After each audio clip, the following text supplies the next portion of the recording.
La sabiduría te librará del camino de los malvados.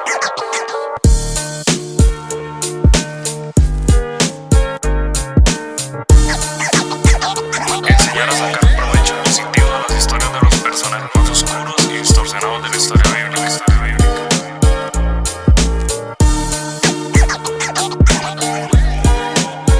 La sabiduría te librará del camino de los malvados.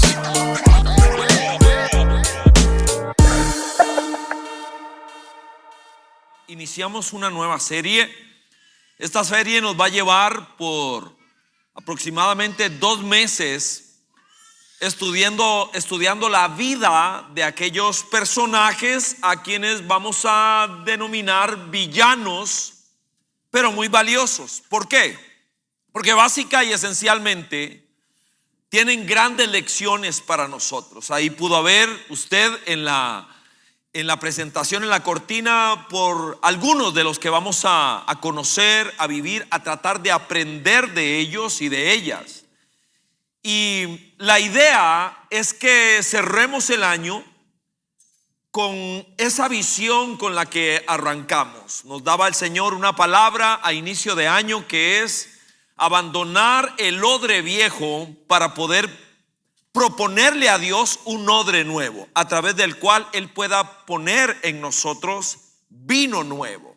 Es imposible que el vino bueno y nuevo de Dios sea depositado en un cuero viejo incapaz de recibirlo. Así que la idea y la meta con esta última serie del año es que nosotros podamos aprovechar a estos personajes, llamemos macabros, para aprender de ellos. Sorpresa, seguramente nos vamos a dar cuenta de que nos parecemos más a los villanos muchas veces que a los héroes de la fe. Así que vamos a arrancar con Caín, allá en las primeras páginas de la Biblia, capítulos 4 y 5 del libro de Génesis. Vamos a aprender de Caín. Caín es un personaje a quien voy a determinar por la evidencia de la palabra de Dios como un personaje mediocre. Si usted me dice a mí, usted es un mediocre, o yo le digo a usted, usted es mediocre, nos sentiríamos ofendidos, nos sentiríamos realmente impactados, porque no es un elogio.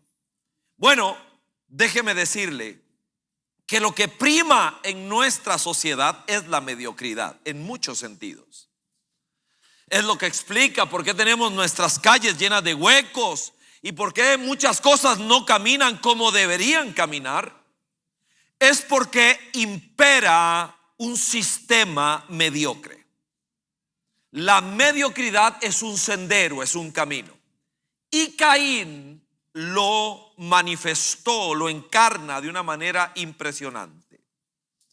Dice de esta manera, y cito 2 textos del Nuevo Testamento que refieren a Caín. De ellos nace el título de este fin de semana. Dice Judas, no el personaje traidor, otro de los discípulos, verso 11, dice de esta manera: ¡ay de los que siguen el camino de Caín! Lo que está diciendo el autor, lo que está diciendo Dios, es que la gente que elige el mood, la cultura de Caín, que las personas que abrazan la escuela de Caín, la personalidad de Caín, la herencia de Caín, les va a doler la vida. Eso es lo que dice. Es un ay. Duele, esta escuela duele. Esta escuela marchita, esta escuela acaba con la gente, con las familias, con los países, con las iglesias. Si me permite una paráfrasis personal, hay de los que escogen la mediocridad de Caín. Ahora, ¿por qué la intensidad con la palabra mediocre? Hebreos tiene su lista de héroes de fe. Uno de ellos, arrancando nomás, Hebreos 11, es Abel, personaje a quien Caín, su hermano, mató. Usted lo sabe. De esta manera se refiere el autor de Hebreos a Caín y a Abel. Dice, por la fe, Abel ofreció a Dios más, atención, de aquí viene el contraste con Caín, a quien llamamos mediocre, más excelente sacrificio que Caín. Cuando alguien se decide por la excelencia, lo veremos en la conclusión, es una persona que alcanza testimonio y que aunque se muera, dice, sus obras son tan fuertes que aunque muera, sigue hablando. Su marca, su olor, su legado trasciende su vida en esta tierra. La mediocridad, no. La mediocridad se acaba. Así que me permito ensayar una definición de mediocridad de lo que leo de la Real Academia, de lo que vuelvo a ver en la palabra de Dios, en la historia de Caín particularmente. Mediocre es una persona que cuando va a hacer lo que le toca hacer, en cualquier escenario, su trabajo, su casa, la iglesia, como ciudadano, que cuando hacemos lo que nos toca hacer, lo hacemos con la mitad del esfuerzo, la mitad de la capacidad que tenemos, la mitad de la intensidad y la mitad del conocimiento que tenemos. Por eso se acusa mediocre. Es alguien que hace las cosas con la mitad de lo que tiene. No da todo. No hay esfuerzo. No hay pasión. No hay vigor. No hay anhelo de hacer algo que realmente trascienda. Vamos a ir a la aventura de estudiar a Caín, un ejemplo triste de mediocridad. Oramos. Señor, muy a menudo tomamos un momento para bendecir todo lugar donde en este momento se está predicando tu palabra. Gracias por cada comunidad de fe donde el libro de Dios se abre, donde se señala a Cristo el Rey. Oramos por un verdadero avivamiento que empiece en nuestro corazón genuino. Bendice, Señor, cada iglesia, cada pastor, cada pastora. Bendigo a cada sacerdote que tiene tu espíritu y que ama tu palabra. Y te ruego, Señor, despiértanos en tiempos difíciles, en tiempos complicados. Ayúdanos a abandonar la miseria de la mediocridad y ayúdanos a tener un éxodo real a la excelencia. Pedimos esto por Cristo el Rey. Amén. Muy bien. Realmente, casi que podría decir que me cansé de encontrar áreas de mediocridad. Uno tiene que volverse selectivo y escogí 4 en la vida de Caín. Una vida que, como señalaba, se encuentra en los capítulos 4 y 5 de Génesis, y luego el Nuevo Testamento hace referencia a él constantemente. Aquí está la primera área de mediocridad de este hombre. Caín fue un adorador mediocre. Fue una persona que en su relación con Dios fue mediocre. Voy a intentar probarlo. Fue una persona que reacciona ante Dios de una manera mediocre. Capítulo 4 del Génesis, verso 3. Ahí arrancando el verso dice: Caín presentó al Señor una ofrenda del fruto de la tierra. Ahora va a ver usted cómo en principio pareciera que nada más agarró una cabeza de ajos, una cebolla, lo que fuera. Era fruto de la tierra, era su trabajo. El problema no está en lo que tomó en primer lugar.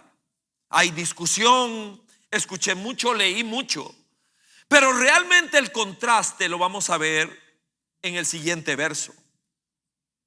Abel también presentó al Señor, esto es diferente, lo mejor de su rebaño. Aquí hay intencionalidad, hay observación, hay alguien que dice, hoy me voy a presentar delante de Dios. Parece que tiene concepción correcta de quién es Dios.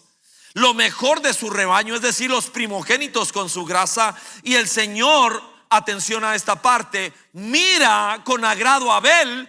Primero, antes de ver lo que alguien tiene en la mano, Dios no es como usted o como yo, que si nos traen un regalo no nos importa quién sea. Dios primero se fija en la persona y luego se fija en lo que tiene en la mano y valida lo que hay en la mano a partir de la persona.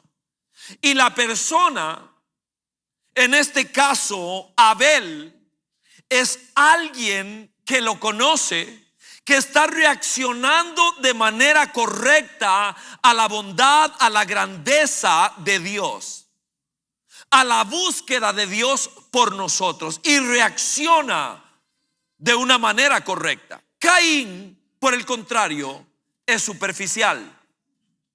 Caín es mecánico, hace las cosas sin el proceso debido. Es absolutamente ritual. Caín es alguien que practica una religiosidad hueca. Es irreverente. Dice el verso 16, así se alejó Caín de la presencia del Señor. Básicamente es una persona en lejanía, alejamiento constante de Dios, que se veía reflejado en su manera de adorar, de honrar a Dios. Cuando Juan en el Nuevo Testamento, en su primera carta, se refiere a Caín, dice: no seamos como Caín. Alerta, es una escuela, es una forma de vivir, es una manera de adorar, es una manera de relacionarme con Dios. No seas como Caín. Él escogió Señor con minúscula, por ser del maligno. De ahí venían sus obras. Asesinó a su hermano. ¿Por qué lo hizo? Porque sus obras eran malas, las de su hermano justas. Espero que capte el punto con la ilustración. Apenas iniciaba algunos meses de noviazgo con Giselle. Y bueno, igual que cualquier novio que va a ir a marcar, uno se chanea, se perfuma. En ese tiempo tenía que peinarme, me arreglaba los colochos. Así que listo para ir a marcar. Y bueno, cuando salgo de mi cuarto, San Francisco de los Ríos, salgo de mi cuarto para tomar el carro e irme a visitar a Gis, veo aquel ramo de flores hermosísimo en la sala de mi casa. Entonces pregunto en voz alta: ¿y este ramo de flores? Y una de mis hermanas grita: de mami. ¿Quién se lo trajo? Vuelvo a gritar desde la sala. Los amigos de papi. Algo habían hecho, una cena, y de gratitud le mandaron un ramo de flores. Siguiente pregunta necesaria: ¿ya mami lo vio? Sí, ya mami lo vio. Eso era lo único que yo necesitaba. Así que ataco el ramo de flores a escarbar dónde está la tarjeta y la encuentro. Muchas gracias, doña Cinias, decía. Se lo saco, lo boto por ahí, agarro las flores, las monto en el carro a la par mía y me voy a marcar. Así que cuando toco la puerta, yo estoy feliz, estoy contento por el detallazo que voy a tener con mi novia. Así que cuando Giselle abre, feliz de abre, se le acaba la sonrisa. ¿Por qué? Porque ya no, o sea, me conoce. Ella ya sabe que yo no soy, digamos, una persona romántica, no soy de detalles, no soy. Ella ya me conoce. Entonces se queda viéndome, vuelve a ver las flores y hace una pregunta que me ha perseguido por las décadas de matrimonio: ¿de dónde sacaste esas flores? Es como, las mujeres sí que son raras, dígame si no son raras. Porque realmente en esencia a ella ¿qué le importa? ¿Ah? Dígame, eso es lo que debería. O sea, realmente, ¿qué le importa? ¿Qué le importa? Porque para nosotros el detalle es lo que importa. O sea, de dónde salieron es absolutamente irrelevante. Así que yo pensaba, si pasé al cementerio de Sabanilla y recogí las flores de ahí, de una tumba, ¿a ella qué le importa? ¿Qué le importa? ¿Cómo que de dónde la saqué? Como yo no tengo culpa alguna, yo le digo, fíjate que se las regalaron a mi mamá, pero bueno, ahí le saqué la tarjeta y te las traje a vos. Esa fue una tarde muy fría ahí en Sabanilla. Ni un pico le saqué a Giselle ese día, nada. Me fui en blanco. ¿Por qué le cuento esa historia? Porque algún día David iba a llevarle una ofrenda a Dios. Y alguien le dijo, tenga, llévele esto. Y David lo volvió a ver, Primera de Crónicas, a un hombre llamado Ornán. Y David le dijo, yo jamás le llevaría a Dios algo que no me haya costado algo. Y sentó un principio, un valor. Nosotros no podemos ser gente simple. No podemos serla. No podemos ser como Caín. La escuela de Caín es una escuela mediocre, superficial, sin corazón, sin latido, sin intencionalidad. Por eso dice, ay del que toma ese camino. Le va a doler la vida. Le va a doler la vida. Número 2, la segunda mediocridad que quiero rescatar o presentar de Caín son sus pasiones mediocres. Son sus reacciones mediocres. Cuando nosotros volvemos a ver a Caín, nos damos cuenta de que la manera de reaccionar apasionadamente es con muy mediocres y bajas pasiones. Dios rechaza, no se agrada de su ofrenda porque no se agradó de su corazón. Y con su hermano sí. Como lo notó, como se dio cuenta, el pasaje no lo relata, fue evidente. Y Caín se enoja, verso 5. Por esto Caín se enfureció y andaba cabizbajo. Qué interesante la reacción de Caín. Entonces el Señor le aborda, ¿por qué estás tan enojado? ¿Por qué estás tan cabizbajo? Son preguntas importantes. Las preguntas en ocasiones son más importantes que las respuestas. Porque las preguntas, cuando son inteligentes y llenas de sabiduría, permanecen allí. Y muy a menudo yo debería preguntarme por qué me enojé. ¿Por qué? ¿Qué es lo que está produciendo eso dentro de mí? ¿Por qué es que bajé la cabeza? Algunas de las pasiones mediocres, bajas pasiones que encontramos en Caín, envidia. La envidia lo enfurece. Yo quiero lo que él tiene. El reconocimiento que aquella persona tuvo, yo la quiero. La honra que Dios le dio a esa persona, la quiero yo. Y nos llenamos de envidia. Pero no nos hacemos las preguntas correctas. ¿Por qué él sí y yo no la tuve? Esa es una pregunta. ¿Por qué razón? ¿Por qué razón esto ocurrió? No, él se llena de envidia. Es una envidia orgullosa. Escogió ser envenenado por el orgullo y por la envidia. En vez de retarse, en vez de desafiarse saludablemente y aprender qué es lo que hizo mi hermanillo para hacerlo yo también, porque yo quiero la honra de Dios. Yo quiero caminar de la manera en que él lo está teniendo. No, él queda atrapado en el ay de la envidia, de una pasión mediocre. se empieza a envenenar, se empieza a marchitar. No se desafió con salud, se llenó de envidia. Esto lo lleva a la hipocresía. La hipocresía es otra baja pasión. Es tener una fachada aquí, pero aquí tener otra intención. Le pone el brazo a su hermano encima del hombro y le dice: vámonos a dar una vuelta. Vamos a dar una vueltita, hermano. Quiero conversar contigo. Traza un plan malvado y lo lleva a cabo. Y esto lo lleva porque una pasión mediocre engendra más mediocridades pasionales.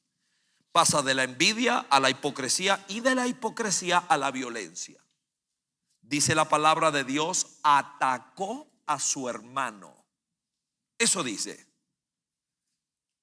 Las preguntas que Dios le hizo deberían provocar un autoexamen que necesitamos urgentemente más a menudo nosotros. Cuando hay una buena pregunta, se queda aquí en la mente y en el corazón dando vueltas.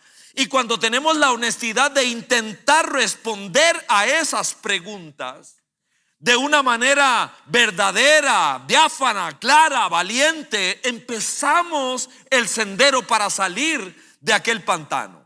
No ocurre con Caín.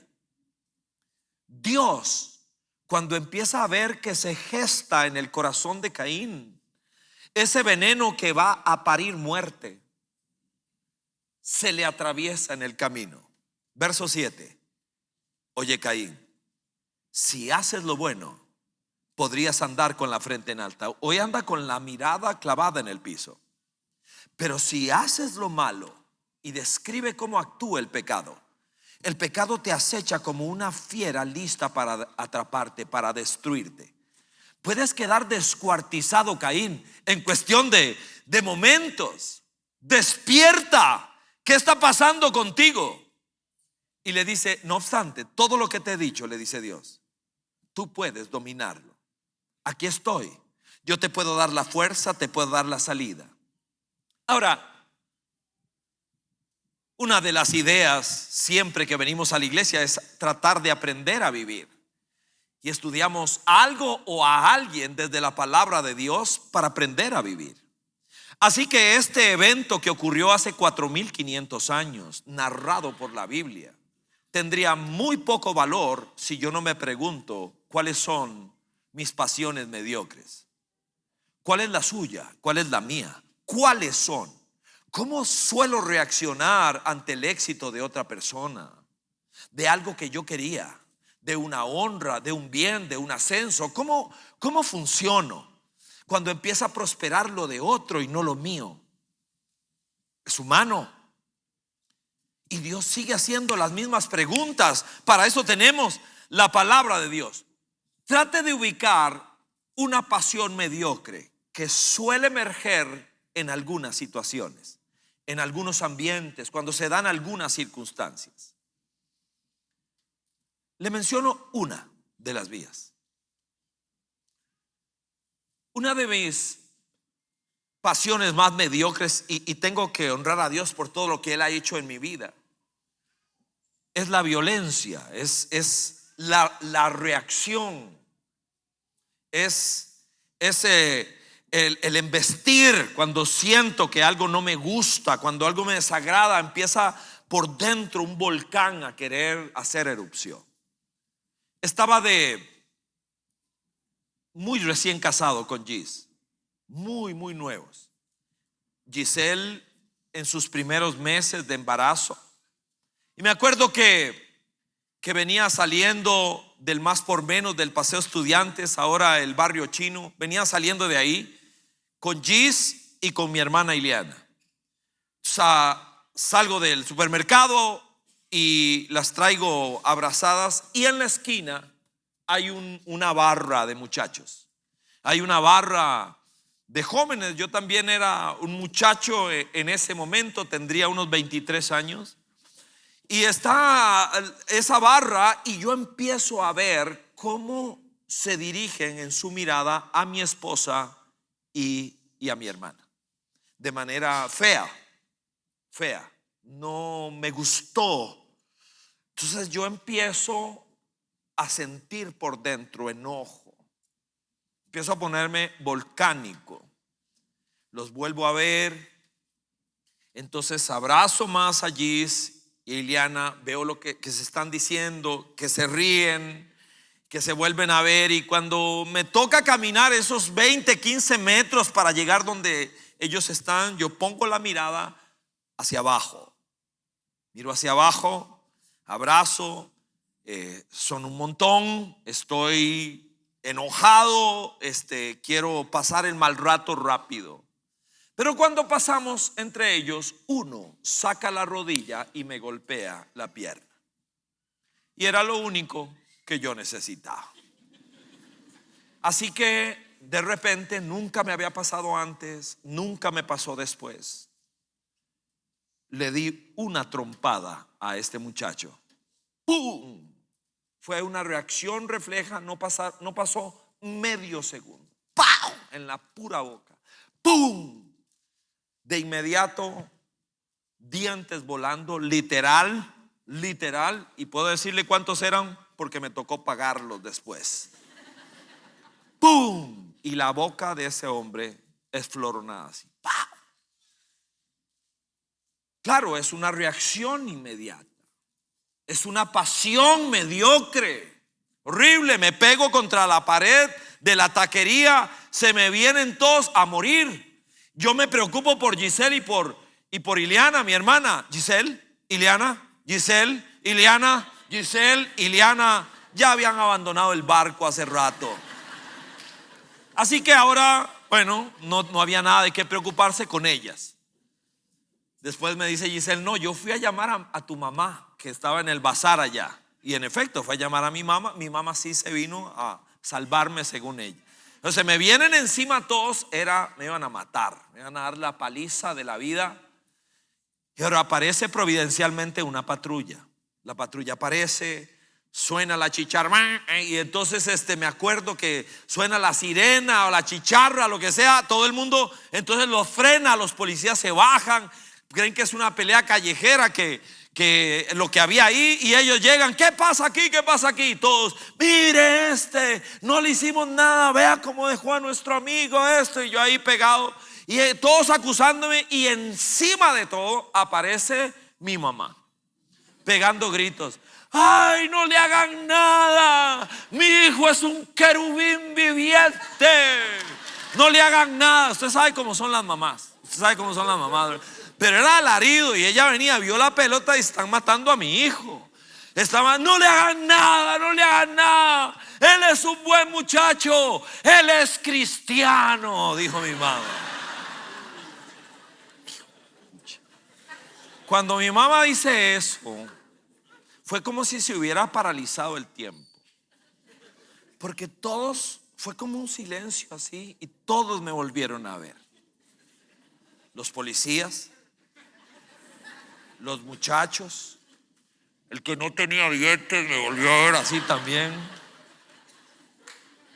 Fue un momento como del tiempo se paró, porque me di cuenta de que la sociedad espera algo más de alguien que se hace llamar cristiano. Fue un tiempo muy vergonzoso, muy doloroso. Me echaron en la perrera ahí, me llevaron a la cárcel. Tuve que ir a sacar a mi suegro, que era pastor, otra vergüenza. Terrible. ¿Sabe qué dice la Biblia? Ay de los que escogen el camino de Caín. En tercer lugar, Caín es un personaje con otra mediocridad, y es la comunicación. Es un comunicador mediocre, muy mediocre. Y eso es terrible. La vida duele, la familia duele, todo duele cuando alguien no sabe comunicarse. Dice el verso 9: el Señor le preguntó a Caín, ¿dónde está tu hermano Abel? Siempre que Dios pregunta, no es porque no sabe, es porque Él quiere que yo sepa ¿Qué fue lo que ocurrió? Las preguntas de Dios no son por ignorancia, son una provocación al pensamiento. Son una provocación a la introspección, al autoanálisis, a la autoevaluación. ¿Dónde está tu hermano Abel? Respuesta: no lo sé. ¿Acaso soy yo el que debe cuidar a mi hermano? Caín no sabe escuchar. Todo inicia escuchando. Desestima una muy buena pregunta. No escucha a Dios. Dios le habla, le hace preguntas, pero ¿qué hace Caín? Escoge escucharse solo a sí mismo. Así es usted, así soy yo. Muy a menudo estamos teniendo una conversación y estamos deseando que se calle el otro, la otra, porque yo tengo una historia mejor que la suya. Eso no es nada, viera lo que me pasó a mí. Y no te escuché lo que realmente estabas diciendo por estar preparando la bala que quería dispararte. Porque mi historia es un poco mejor, más colorida que la suya. Interrumpimos las conversaciones. No hay nada mejor que un buen escucha. Que alguien que me presta sus oídos y su corazón para que yo le cuente algo. Y realmente estoy tratando de entender qué es lo que me estás diciendo. Así que no solo escucho la vibración del sonido, sino que te estoy viendo, tratando de mirar qué es lo que hay ahí, qué es lo que usted me quiere decir a mí. No escuchamos. No escuchó su conciencia, no escuchó a su hermano. Dice la Biblia que le habló a él, pero nunca que escuchó a su hermano. Nunca. La respuesta de Caín padeció de todos los males y enfermedades que existen cuando hay mala comunicación. Fue irrespetuoso. Aquí está, usted lo leyó. Es altamente irrespetuoso. No hay cortesía, no hay bondad. Irrespetuoso. Y con Dios, ¿cómo iba a ser con los demás? Es defensivo. Puso los guantes de a una. Fue sarcástico. Ahora resulta que yo tengo que andar cuidando a mi hermano. Sarcástico. Agresivo, su tono es agresivo, es evasivo, está toreando toda responsabilidad, sacándosela de encima. Y corona su colección de errores comunicativos con la mentira. Y distorsiona inmediatamente toda posibilidad que de ida y de vuelta podamos comunicarnos. En una oreja tiene, por llamarlo de una manera, un tapón llamado orgullo, y en el otro, terquedad. Sumamente terco. No aflojo. Muero a pesar de que sepa que no tengo la razón. Aquí voy a morirme con esto. Leía algo que creo que es vinculante a este punto. Dice: Stradivarius es sinónimo de violines finos. Esto es debido a que Antonio Stradivarius insistió que ningún instrumento construido en su taller debería ser vendido hasta que se alcanzara el máximo nivel que pueda otorgar la habilidad y el trabajo. Stradivarius decía, me encantó: Dios necesita violines para introducir la música en el mundo. Un violín defectuoso estropearía la música de Dios. Creo que demasiado a menudo sonamos feo. No nos hemos trabajado lo suficiente. Hemos preferido sacar la tarea rápido, entiéndase, de manera mediocre dentro de nosotros, y cuando nos toca sonar, sonamos mal. Feo. Así sonó Caín.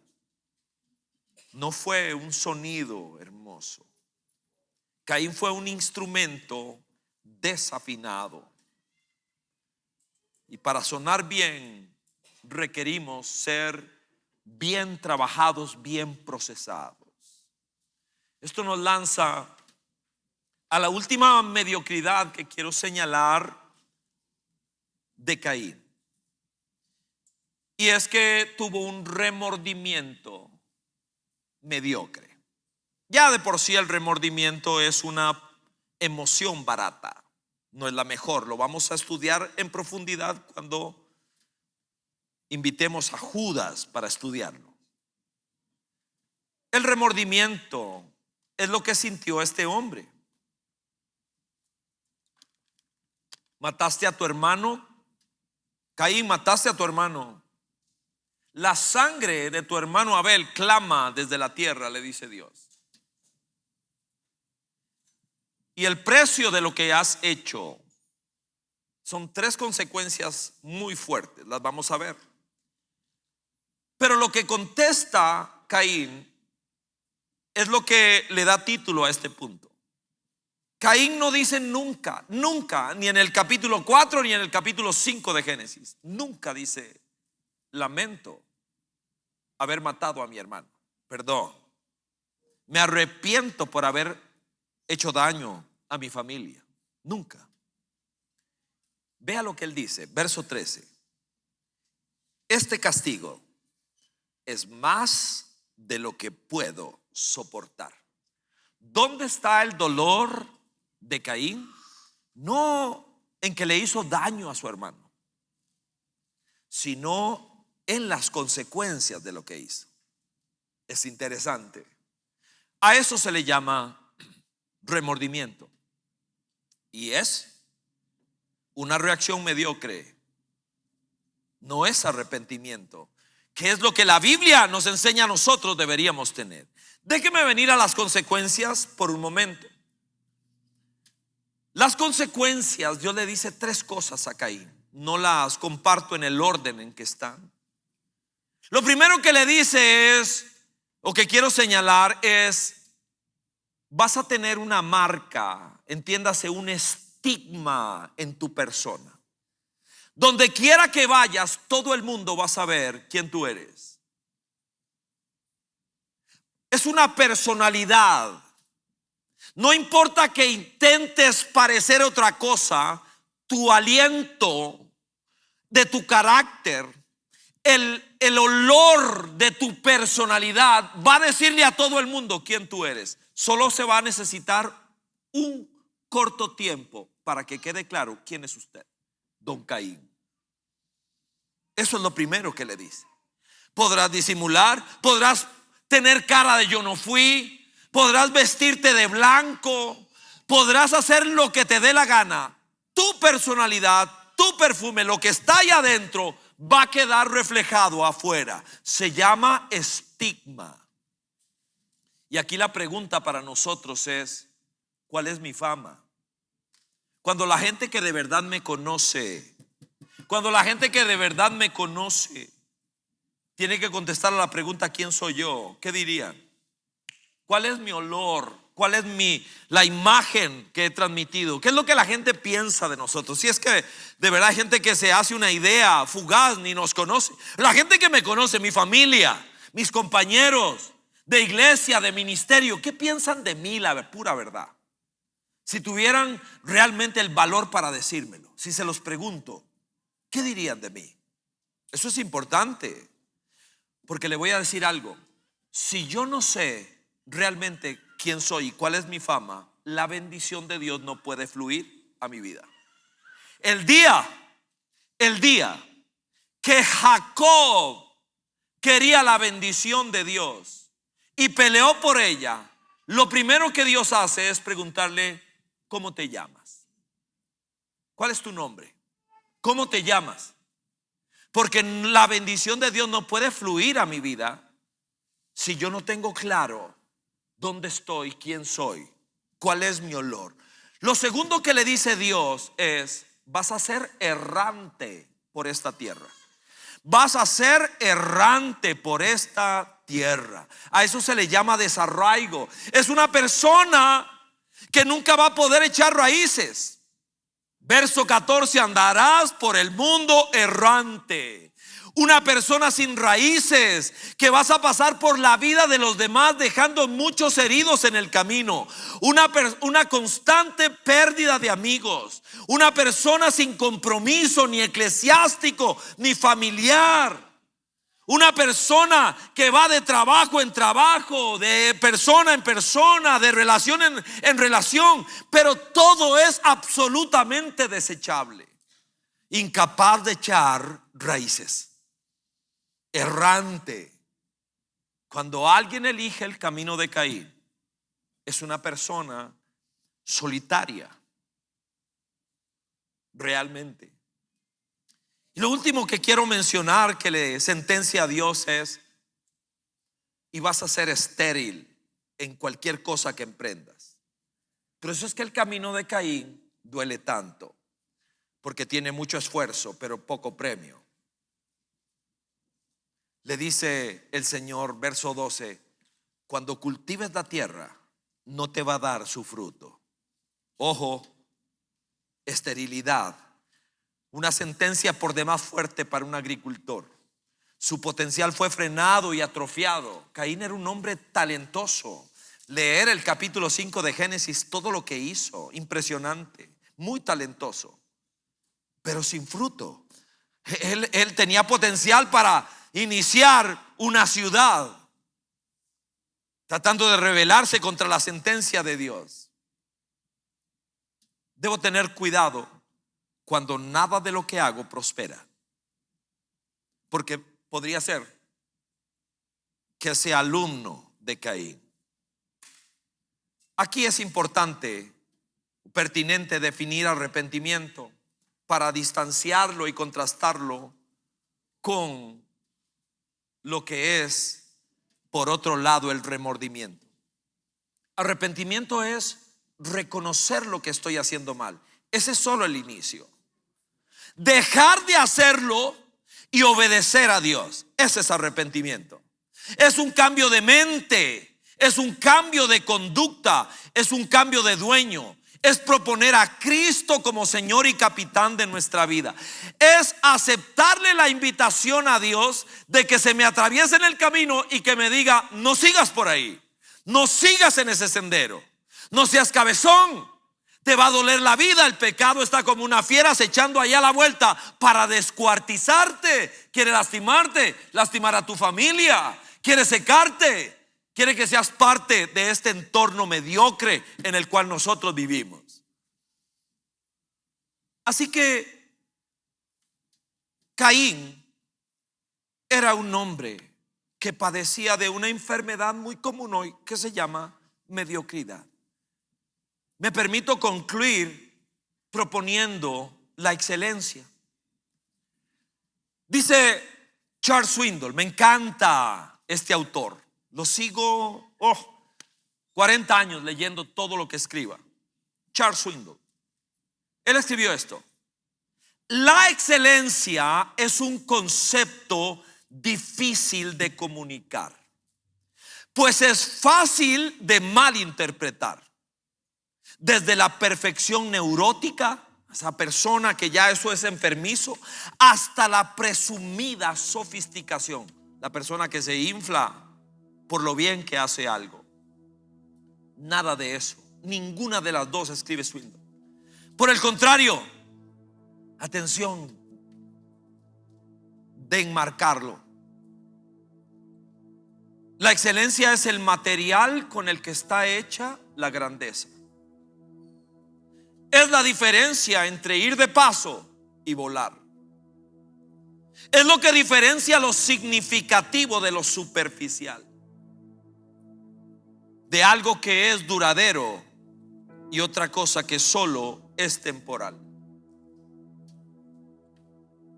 Cuando se viene a un lugar como este, un lugar donde anhelamos abrir el libro de Dios para que el Espíritu de Dios nos enseñe a vivir conforme a Él, lo más importante de todo, sin nada es posible hasta que Cristo no llega al corazón de una persona. Y deberíamos escoger el camino de Jesús. Él se presentó a nosotros diciendo: yo soy el camino. deberíamos escoger el camino de Jesús, que es un camino de excelencia. Y a diferencia del ladrón que le robó a Caín, Jesús otorga un buen nombre. Le permite a alguien echar raíces y disfrutar realmente de la vida. Nos premiará con mucho fruto. Y uno debería preguntarse: ¿por qué Dios espera excelencia? ¿Por qué volvió a ver a Caín y dice: ¿y esto qué es? ¿Qué le pasa a este hombre? No sabe quién soy yo. ¿Por qué? Porque Dios todo lo que hace, lo hace con excelencia. La Biblia dice en Colosenses que Jesús es el creador de todo. Su creación fue excelente. El Evangelio de Juan, cuando narra la encarnación, excelente: y aquel verbo se hizo carne y habitó entre nosotros y vimos su gloria, la gloria que le pertenece al único Hijo de Dios. Su encarnación fue excelente, excelente. Su vida, excelente. Su mensaje, bueno, vea qué locura. Han pasado más de 2000 años y nosotros aquí sentados estudiando las cosas que dijo el carpintero hace tantos años. Fue excelente, excelente. Su sacrificio fue excelente. Su resurrección fue excelente. Por eso tenemos esperanza. Su ascensión, se habla poco de eso, fue excelente. Tuvieron que regañarlos porque estaban encandilados viendo para arriba. Bueno, chiquitos, dejen de ver para arriba, que hay mucho trabajo aquí abajo. Un día de esto regresa, dijeron los ángeles. Excelente. Por cierto, garantizado, su regreso va a ser excelente. Absolutamente excelente.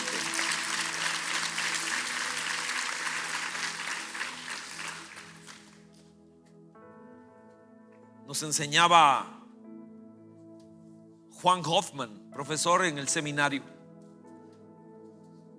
que cuando vas a estudiar de una persona, vas a predicar de una persona, tienes que leer todo lo que se diga sobre él en los capítulos anteriores, posteriores y en toda la Biblia.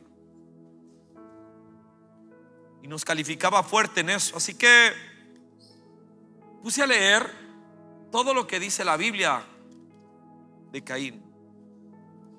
Y en el capítulo 5 de Caín, de Génesis, donde se habla de Caín, empieza a hablarse de todas las generaciones, de la cantidad de gente que empezó a habitar sobre la faz de la tierra.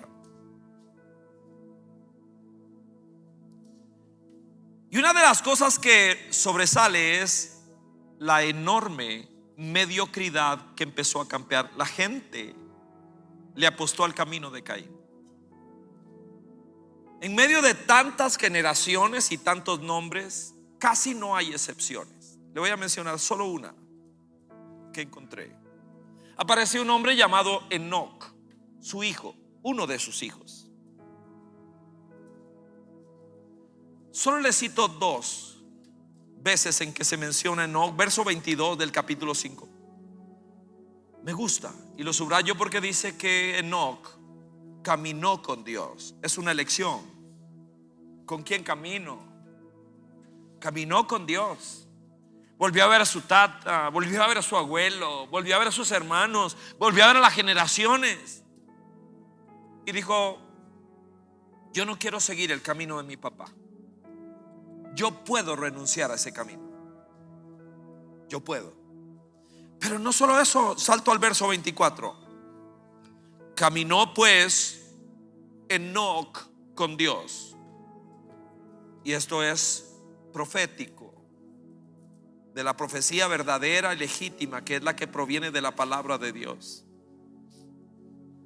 Y desapareció Enoc porque Dios se lo llevó. Como no se aguantó tener un amigo en esta tierra, se lo arrebató.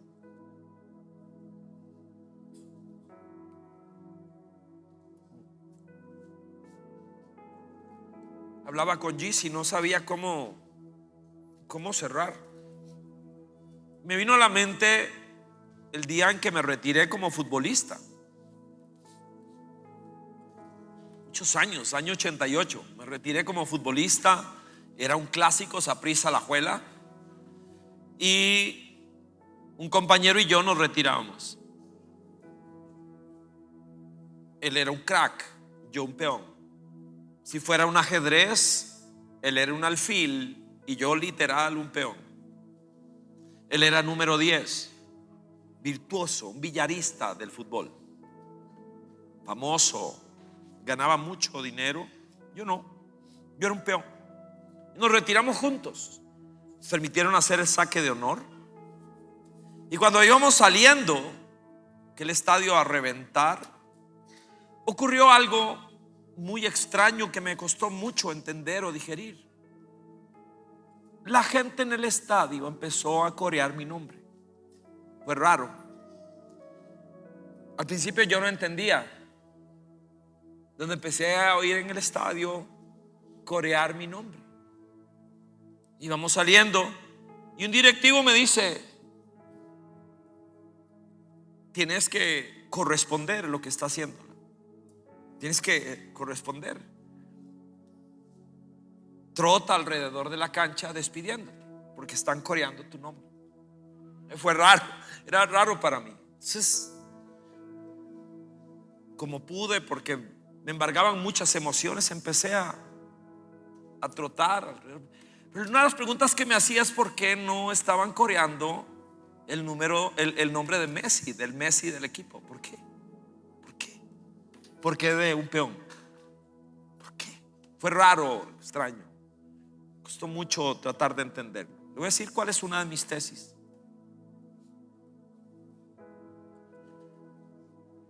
Porque ese jugador promedio,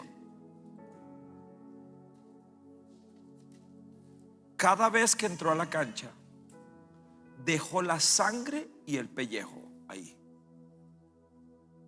No importa si le iba mal o bien, dejó la sangre y el pellejo ahí.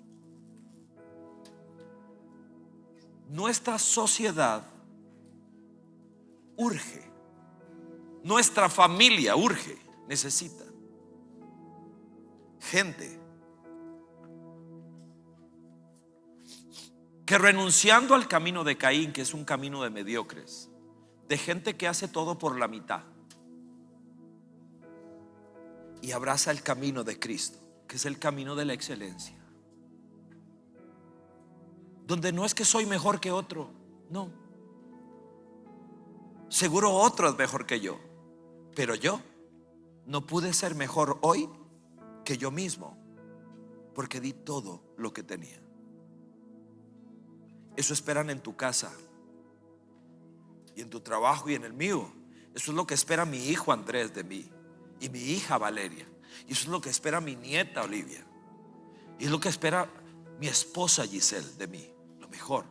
Y espero, es lo que usted espera cada vez que alguien se para aquí o que canta o toca a alguien, que dejemos la sangre y el pellejo ahí, lo mejor.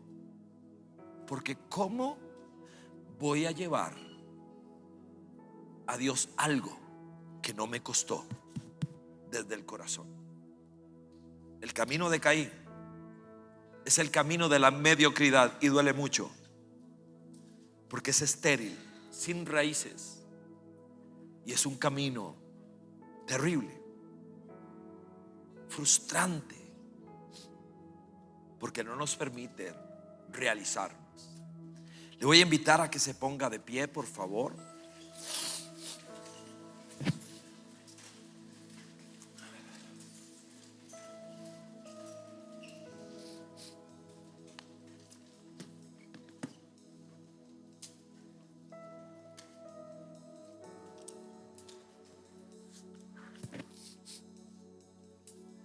Invito para que pueda cerrar sus ojos un instante. Siempre es un ejercicio vital, después de escuchar la palabra de Dios, tomar un momento, no salir corriendo en el instante, tomar un momento para mirar hacia adentro con la dulce luz del Espíritu de Dios en nosotros.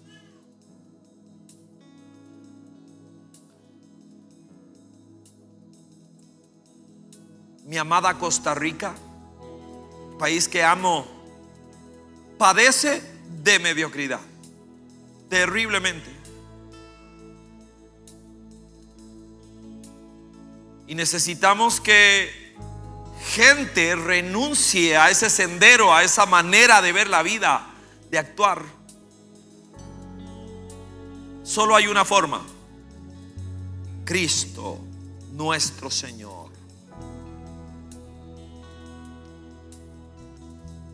Así que no lo entiendo todo bien, solo puedo decir que hay algo que me queda claro. No quiero ser un discípulo de Caín. Yo quiero ser un discípulo de Jesucristo.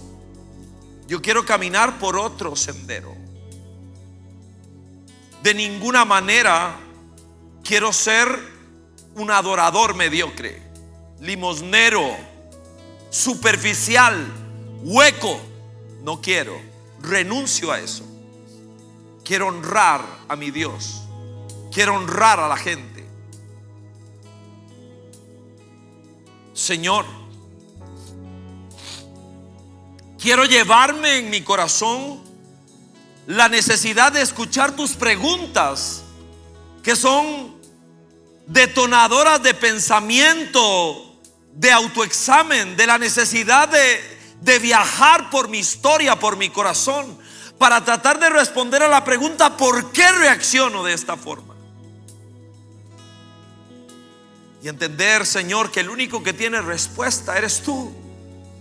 Por eso te atraviesas en el camino de nosotros para advertirnos: te va a destruir eso. Como una fiera te acecha ahí, te va a destruir, te va a descuartizar. Despierta, da media vuelta. Vas a hacerte daño y vas a hacerle daño a los demás. Por eso te pido, Señor, perdona nuestra sordera, perdona nuestra limitación de comunicación, perdona porque enturbiamos los diálogos por el egoísmo, la irreverencia, el irrespeto, la mentira. Perdónanos y ayúdanos. Y te quiero rogar, Señor, súplico en el nombre de Jesucristo, que ninguno de nosotros solo diga ay por las consecuencias de nuestros errores. Porque el verdadero arrepentimiento me hace acercarme a ti, pidiendo perdón por haberte fallado, por haber lastimado a alguien, haberme lastimado yo, por el hecho, no solo por las consecuencias. Líbranos de ser mediocres, remordidos, sino ser gente legítimamente arrepentida, que quiere caminar por el sendero que Cristo tiene para nosotros. Nada es posible sin Cristo como Señor, como Salvador de nuestras vidas. Por eso, para el que tiene años y para el que empieza, para quienes estamos en esta tarima, Señor, guíanos. Quiero recibirte en mi corazón, en mi vida, como Rey, como Salvador. Perdona el sendero de Caín que ha dominado mi vida. Ayúdame a caminar de una manera diferente. En mis fuerzas no puedo. Atraviésate en mi camino, de manera que yo pueda lograrlo, Señor. Y en medio de generaciones y generaciones y nombres de tanta mediocridad, que aparezca Enoc, gente que decide caminar con Dios, renunciando al sendero heredado, tratando de marcar una diferencia. Eso solo es posible con Jesucristo. Por eso te ruego, ven a mi vida. Perdóname, Señor. Llénanos con tu fuerza, con tu vigor. Danos tu vida, Señor, tu espíritu. Y a través de esta serie, Señor, pedimos un viaje de salud, un viaje de renuncia, porque al final vamos a darnos cuenta que nos parecemos más al villano que al paladín. Por eso necesitamos tanto al Salvador.